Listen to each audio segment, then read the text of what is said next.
Hello friends, तो आज हम इस वीडियो में टाटा ग्रुप के एक ऐसे कंपनी के बारे में इंफॉर्मेशन देखने वाले हैं जो कि अपने कैपिटल एक्सपेंडिचर पर लगभग 12,000 करोड़ का इन्वेस्टमेंट करने वाली है। तो इस वजह से कंपनी की आने वाले समय में जो ग्रोथ है उसमें भी बहुत ही अच्छा बेनिफिट हो सकता है। और इस वजह से इस कंपनी का जो फाइनेंशियल और फंडामेंटल में नंबर्स है उसमें भी आने वाले कुछ समय में अच्छी ग्रोथ हो सकती है। और उसी वजह से हम इस एक्सपेंडिचर का कंपनी ने जो डिसीजन लिया है उसके बारे में और इससे कंपनी को क्या बेनिफिट होगा उसके बारे में फुल इन्फॉर्मेशन आज के वीडियो में देखने वाले हैं।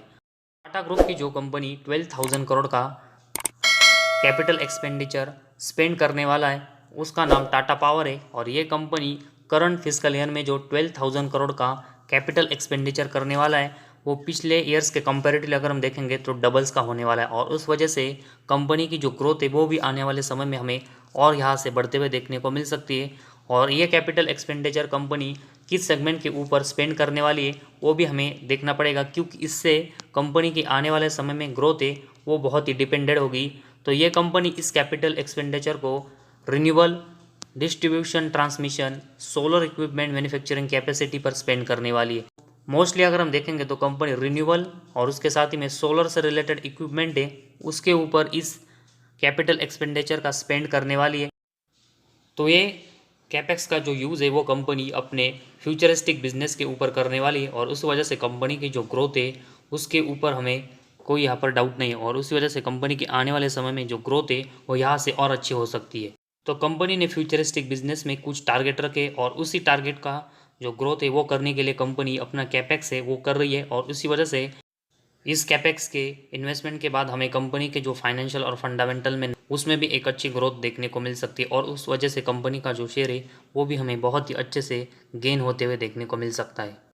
और साथ ही में ये कंपनी अपने कैपेक्स का जो इन्वेस्टमेंट है वो अपने अपकमिंग 4 गीगावाट मैन्युफैक्चरिंग प्लांट है उसके ऊपर भी करने वाला है, जिसकी वजह से कंपनी की मैन्युफैक्चरिंग प्लांट की कैपेसिटी है वो और गेन हो सकती है। और उसमें company under construction renewable projects, साथ ही में ट्रांसमिशन और डिस्ट्रीब्यूशन बिजनेस है उसके ऊपर ओडिशा, दिल्ली, मुंबई इन लोकेशन पर करने वाली है।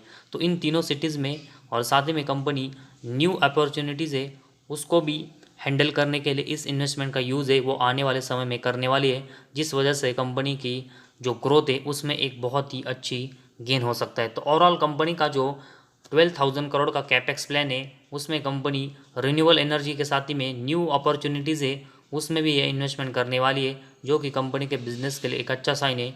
और उसके बाद साथ ही में कंपनी का जो और अदर अगर हम प्रोजेक्ट्स देखेंगे तो तमिलनाडु में कंपनी का 4 गीगावाट का जो प्रोजेक्ट्स है वो हमें अक्टूबर तक यहाँ पर पूरा होते हुए देखने को मिल सकता है।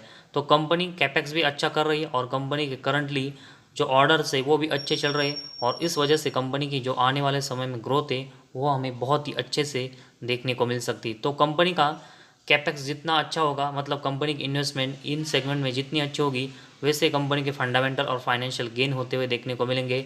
और उसके साथ ही में कंपनी के नेट प्रॉफिट और बाकी के सेगमेंट के ऊपर जिस तरह की ग्रोथ हमें देखने को मिल सकती है उसी मल्टीप्लाई में हमें कंपनी का जो शेयर है वो आने वाले समय में गेन होते हुए देखने को मिल सकता है। और उसी वजह से अभी हम करंटली देखेंगे तो टाटा पावर इस कंपनी का जो ऑर्डर बुक है वो कंसिस्टेंट अगर हम देखेंगे तो डे बाय डे अच्छा ग्रोथ कर रहा है। साथ ही में कंपनी इस ग्रोथ को और बढ़ाने के लिए कैपेक्स प्लान भी कर रही है, जिस वजह से कंपनी का आने वाले समय में जो ग्रोथ है वो कंपनी के कॉम्पिटिटर्स के कंपेरेटिवली ज़्यादा हो सकता है। और इसी वजह से आने वाले समय में भी कंपनी का जो प्लान है वो अपने बिजनेस के लिए बहुत ही अच्छा देखने को मिला है।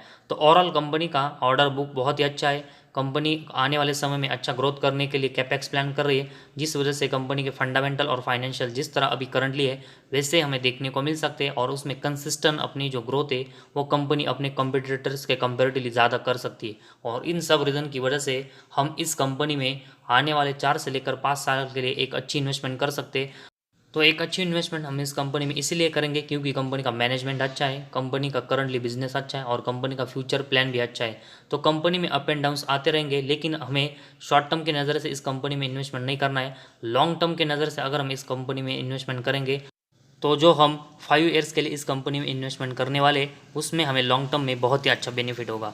तो जिनको भी इस कंपनी में इन्वेस्टमेंट करना है और लॉन्ग टर्म के नज़र से इन्वेस्टमेंट करना है तो उनके पास सबसे इंपॉर्टेंट है पेशेंस होने चाहिए, तभी हमें किसी कंपनी में अच्छा रिटर्न मिलता है। तो हम किसी भी कंपनी में बहुत ही जल्दी यहाँ पर रिटर्न मिले उस वजह से इन्वेस्टमेंट करते हैं, लेकिन कभी कभी कंपनी का शेयर बहुत ही कंसोलिडेशन फेज में जाता है और उसके बाद हम कंपनी का शेयर को बाइंग प्राइस के नीचे या फिर उस प्राइस पर भी बेच देते हैं, लेकिन उसके बाद तुरंत ही कंपनी के शेयर में एक अच्छी तेज़ी देखने को मिलती है और हमें ऐसा लगता है कि हमने जो शेयर बेच दिया उसके बाद उसमें तेज़ी आई है। तो किसी भी कंपनी में अगर हमें इन्वेस्टमेंट करना है मैक्सिमम और ज़्यादा, तो हमें लॉन्ग टर्म के नज़र से इन्वेस्टमेंट करना है, तभी अच्छा रिटर्न हमें मिलेगा। तो इस वजह से टाटा पावर इस कंपनी में भी अगर हम 5 साल के लिए एक अच्छी इन्वेस्टमेंट करेंगे तो ही हमें अच्छा बेनिफिट है वो इस कंपनी में होगा। तो ये कोई रिकमेंडेशन वीडियो नहीं है, लेकिन अगर आपको लगता है कि कंपनी आने वाले समय में अच्छा ग्रोथ कर सकती है तो ही आप इस कंपनी में यहाँ पर इन्वेस्टमेंट करें।